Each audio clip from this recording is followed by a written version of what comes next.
সম্মানিত উপস্থিতি, প্রদানের লক্ষ্যে দরপত্র আহ্বান করি। সেই লক্ষ্যে আমরা খরগোশ গোহাটের জন্য 10টি শিডিউল আমাদের এখানে ড্রপিং হয়েছে, আমি সেগুলো ঘোষণা করব।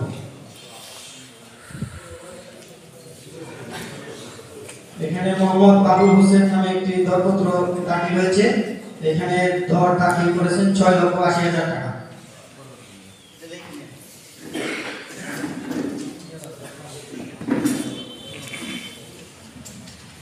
আবুল হোসেন নামক একটি দরপত্র দাখিল হয়েছে।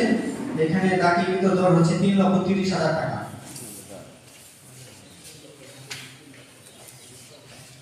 মোহাম্মদ আব্দুল আলিম নামে একটি দরপত্র দাখিল হয়েছে। তিনি দর দাখিল করেছেন 7,25,000 টাকা।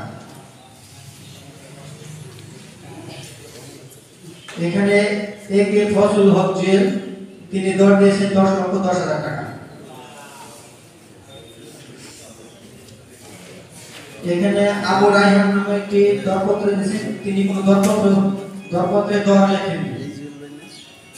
আবু রায়হান তিনি কোনো দর এখানে লেখেননি, পে অর্ডার দিয়েছেন 3 লক্ষ টাকা।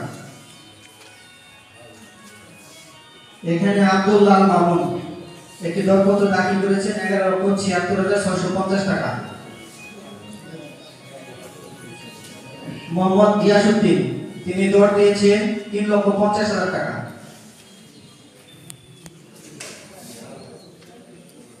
আফ্রিদি আহমেদ তিনি দর দিয়েছেন 6 লাখ, কিন্তু কোনো পে অর্ডার দেননি, এটি বাতিল হয়ে যাবে আর কি। মোহাম্মদ সজল আলী তিনি দর দিয়েছেন 7,50,000 টাকা। মোহাম্মদ বজলুর রহমান বজলু তিনি দর দিয়েছেন 6,10,000 টাকা।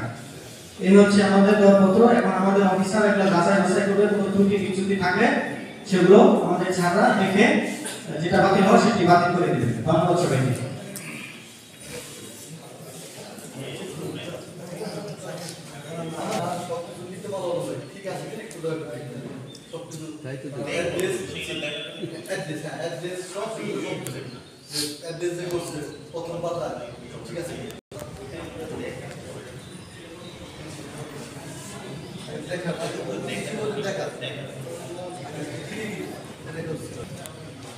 মাত্র একটি দরপত্র দাখিল হয়েছে।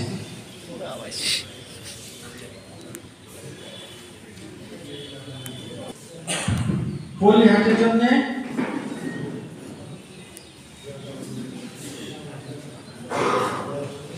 পল্লীহাটের জন্য 6টি দরপত্র দাখিল হয়েছে।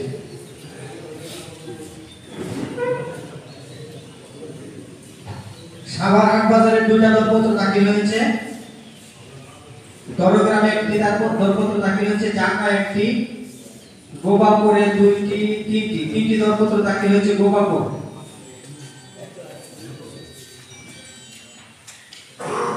উমানন্দপুরে 3টি দরপত্র দাখিল হয়েছে। কান্দাপাড়া ফুকুরহাটে 3টি দরপত্র দাখিল হয়েছে।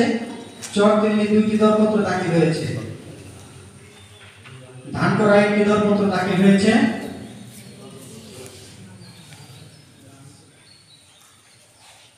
পানপিতি 2টি। এখন দরপত্রগুলো আমাদের ছাড় আছে, যাচাই বাছাই মূল্যায়ন করে আপনাদের জানাবে। ধন্যবাদ।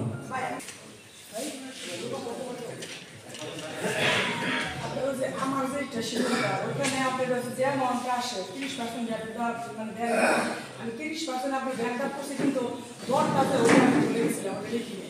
তো ওইটা কি অ্যামাউন্ট আমি বলে দেবো, ওইটা বসাবেন নাকি আপনি না, এটা আমাদের বসানোর কোনো সুযোগ নাই। এখানে আমাদের যে কমিটি আছে, কমিটির সিদ্ধান্ত যেটা নেবে সেটাই চূড়ান্ত সিদ্ধান্ত। আচ্ছা আমি দিছি ওইটা আপনাকে 10টা দেওয়া আছে আমরা কিছুই বসাইতে পারবো না, এখানে একটা কলমও ধরতে পারবো না।